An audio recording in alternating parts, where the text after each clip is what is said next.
你好啊，歡迎大家進入我個頻道。今日個話題係理氣、卦氣、天地靈氣、性命之道，係我國最傳統嘅國學。今集嘅話題呢，有啲深奧，聽唔明嘅話呢，可以聽多次。老祖宗留下嘅八卦陰陽文化喺邊度嚟呢？易經，易經廣大致備，博大精深。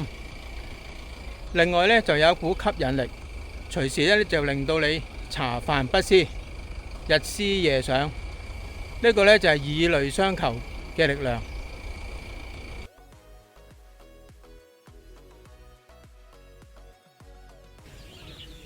今日到呢個公務講解理氣，公務有咩好睇啊？吓，啱。今日講嘅呢就係心法，係聽嘅。學有從眼得嚟，亦都係有從耳得嚟。從眼得嚟嘅就係眼法，從耳得嚟嘅就係心法。喺眾多人嘅心目中，人家先逝，做翻一個儀式。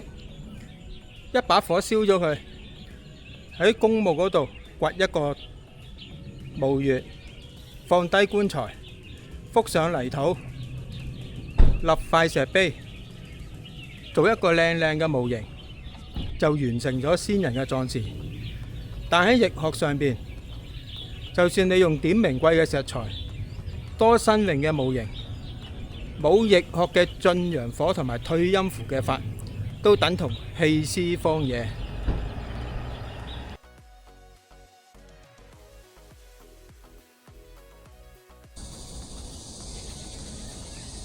天道有春夏秋冬，人道有生老病死。天道有冬後回春，人道有人所以終，即人道就可以在此嘅。正夏起源，陰地文化係易學嘅大成，入邊呢就滿腹經文、天文、地理、數理、哲學喺入邊嘅。播陽和、破陰快、安棺寢玉嘅消息。墓穴呢係重理數、次用則。如果深入去講呢，講幾年都未講完。今日呢，好簡單咁樣介紹一下山醫、命、相、卜三法係五行之首，係最難學到嘅一種術。學地如學先，天地有此一奧，人生亦有此一奧。地理家要識得此奧。理氣係乜嘢呢？無絕地，有絕向。係聖賢嘅盡性命之學，河圖洛書，先天後天八卦，進退存亡之道，係跟隨咗個天星嘅佈局。理氣即係易理，易道即係先天嘅卦氣，後天嘅易理。理氣易理嘅體用，理數係兼備，性命雙修之道。君子務本，立本之道，一念回機。儒家就叫做明善復初，至誠如神；道家就叫做九環七反，眾妙之門。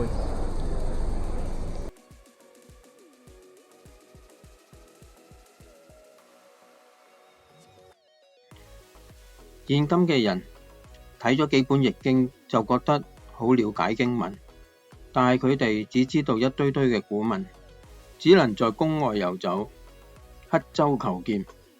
亦必須要成全歷練，越練呢就會越純，練至精意入神，爐火純青，方可自用。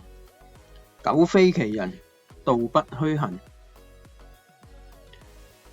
風水有八澤、飛星、三合、龍門八局，大小玄空，好多好多。堪輿自古有旁門3700，曲徑72。堪輿自古係一種禁術，因為古皇帝覺得佢能夠撼動到皇權，所以易中寶貴文化嘅用法只會代代秘密承傳。此決只許留子孫，不許竊與興郎人一語。再加上民國初破迷信堪輿絲嘅大清洗，懂真訣嘅人本來不多，寥寥無幾，點會著書立說？點會為咗幾十蚊著一本書洩漏天機？說破不值一分錢。現今喺市場嘅風水書，看牛衝動，但係成道者少如鄰國。現代嘅風水包裝產業鏈，與古代嘅風水已經係天淵之別，沾不上半點關係。陷真認假，外雖明而內實暗。總括嚟講，風水之法有初級、中級、高級，多假真少。但係獨有一法，佢係冇記錄喺本書嗰度嘅，先言只會口口相傳。香港同埋中國大陸嘅名墳古墓都係用呢一種方法嚟做。堪輿之法主要分成3部分：年頭、理氣、法葬。年頭中就有象數，法葬中就藏理數。眼法、心法，卦象理數與天地同流，4時合聚。簡單一個字，道。道係乜嘢呢？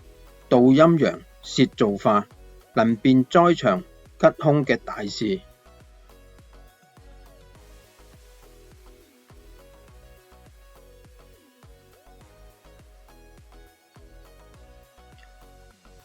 聖人一畫開天地，有天地，然後有兩儀。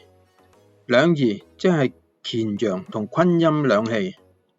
乾陽之氣即係天之五氣，春夏秋冬能夠影響生物萬物。呢一道氣至剛至健，符天道而順行不息。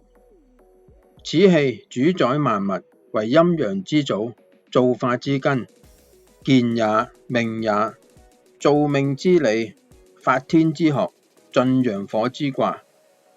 亦曰用九，見群龍無首，吉。坤陰之氣即係地下一道氣，黃泉之氣，挾地道而右行，變化無常，至順而至用柔。純陰之象，君子以厚德載物，發地之學，修聖之學。聖人大書特書講，用祿利永貞，為後人開一條大道。行使呢條大道，永於精，順得真，順得利。呢個係運陰符之卦。乾坤係易學嘅第一着功夫，無乾坤則百卦毀，天地定位之法。所謂性命嘅根本，